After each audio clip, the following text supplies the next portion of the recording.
Seal और हारनिया वहां से भागने लगते हैं, लेकिन इरेन अभी भी वही बैठ के उस जीव को देखे जा रहा था।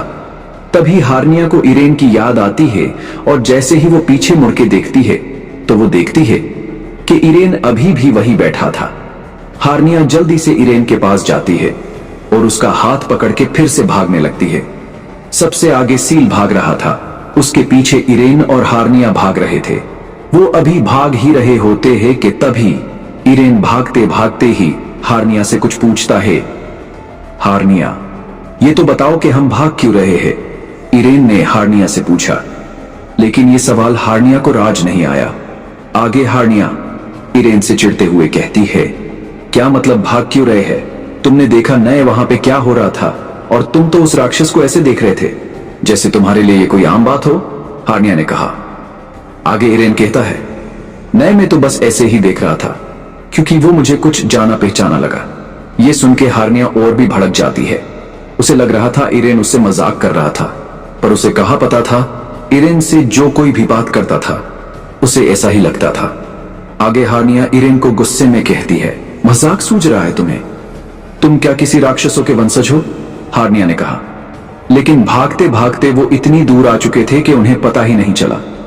तभी भागते भागते सील एकदम से रुक जाता है और कहता है, रुको, बस में और नहीं भाग सकता। ऐसा करते हैं यहां थोड़ी देर रुक जाते हैं। वो जो कोई भी था इतनी दूर तक नहीं आ पाएगा, सील ने कहा। वो तीनों वहीं रुक जाते। हारनिया और सील के तो समझ में कुछ नहीं आ रहा था और ऊपर से उनका डर के मारे बुरा हाल था। तभी इरेन को उस बूढ़े आदमी की कही हुई बात याद आती है।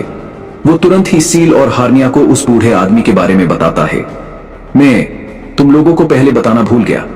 बस में चढ़ने से पहले मुझे एक बूढ़ा आदमी मिला था। वो कुछ तो कह रहा था। सील और हारनिया साथ बोल पड़ते हैं। क्या? इरेन उन दोनों को बूढ़े आदमी के बारे में बताते हुए कहता है। वो कह रहा था कि मुझे यहां से वापस लौट जाना चाहिए, वरना मेरे साथ कुछ बहुत बुरा होगा। और उसने ये भी कहा कि यहां कोई रहता है जिसे बाहरी लोग पसंद नहीं। ये सुन के वो दोनों और भी डर जाते हैं, क्योंकि सील और हारनिया इतना तो समझ गए थे कि इरेन के साथ साथ खतरा तो उनको भी था, क्योंकि आए तो वो भी बाहर से ही थे। उन तीनों को अब समझ नहीं आ रहा था कि अब करना क्या है। वो सोच ही रहे होते हैं कि तभी हारनिया को झाड़ियों में कुछ हलचल सुनाई देती है, और जैसे ही वो इरेन और सील को बताने ही वाली होती है कि तभी उन झाड़ियों में से उन पे कोई हमला कर देता है। वो तीनों इस हमले को झेल नहीं पाते और बेहोश हो जाते हैं। जैसे ही उनकी आंख खुलती है वो अपने आप को एक पेड़ में बंधा हुआ पाते हैं, और जैसे ही वो अपना सर ऊपर करते हैं वो देखते हैं कि उनके सामने वो ही जीव खड़ा था जिसने बस पे हमला किया था। तभी वो जीव जोर जोर से हंसने लगता है और भारी भरकम आवाज में उन तीनों की ओर देखते हुए कहता है, कितना भागोगे, आखिरकार पकड़े ही गए ना। उनकी नजरों से तुम तो क्या कोई देव भी नहीं बच सकता। इतना कह के वो हंसने लगता है। वो आगे कहता है, चलो तुम्हें एक कहानी के जरिए समझाता हूं। वो आगे कुछ बोलने ही वाला होता है कि तभी इरेन बीच में बोल पड़ता है, देखो तुम जो कोई भी हो, पर मेरे पास फिलहाल कहानी सुने का बिल्कुल भी टाइम नहीं है। मुझे मेरे दोस्त की शादी में जाना है और मैंने पहले ही बहुत देर कर दी है। लेकिन ये सुन के अभी जो उस जीव के चेहरे पे हंसी थी वो अब गुस्से में बदल चुकी थी। वो जीव इरेन को बेहद गुस्से में देख रहा था, पर थोड़ी देर बाद उसके चेहरे पे फिर से मुस्कुराहट आ जाती है। वो आगे कहता है, कोई बात नहीं, तुम ये इसीलिए बोल रहे हो क्योंकि तुम अभी मुझे जानते नहीं हो। तभी इरेन बीच में ही बोल पड़ता है, जानना भी नहीं है, इरेन ने कहा। लेकिन हारनिया को इरेन की बातें सुनकर बहुत डर लग रहा था। उसे लगने लगा वो खुद तो मरेगा ही, साथ हमें भी मरवाएगा। लेकिन इस बार भी उस जीव के चेहरे पे थोड़ा गुस्सा आता है और चला भी जाता है। आगे वो जीव कहता है, तुम बहुत बदतमीज हो लड़के, और ये जो तुम्हारे बगल में खड़ा है इसका मुझे चेहरा पसंद नहीं आया, उस जीव ने कहा। लेकिन जब वो हारनिया की ओर देखता है तो वो सिर्फ देखता ही रह जाता है। हाँ, हम पहले बताना भूल गए, हारनिया दिखने में बहुत खूबसूरत थी और काफी देर तक भागने के कारण वो पसीने से लथपथ हो चुकी थी। पसीने में उसकी सुंदरता और भी निखर कर बाहर आ रही थी। वो जीव हारनिया पे मोहित हो जाता है।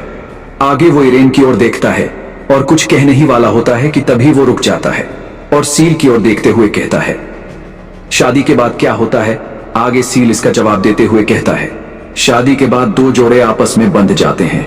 सील ने कहा, लेकिन ये सुन के वो जीव भड़क जाता है। वो गुस्से में ही सील से कहता है, ये नहीं बेवकूफ, मेरा मतलब शादी वाले रात क्या होता है। आगे सील इसका जवाब देते हुए कहता है, शादी वाले रात दुल्हा और दुल्हन थके हुए होते हैं तो वो आराम से सो जाते हैं। सील ने कहा, लेकिन ये सुन के मानो वो जीव गुस्से में अगबुला हो गया। वो आगे गुस्से में ही कहता है, एक को जरा भी तमीज नहीं और एक मजाक करता है। चल आज मैं ही बताता हूं तुझे कि शादी वाले रात क्या होता है। इतना कह के वो आंखें बंद करके मन ही मन में कोई मंत्र बड़बड़ाने लगता है और जैसे ही वो आंखें खोलता है, न जाने उसने क्या किया था, उसका प्रभाव हार्निया पर पड़ रहा था। हार्निया के कपड़े धीरे धीरे सरकने लगे थे।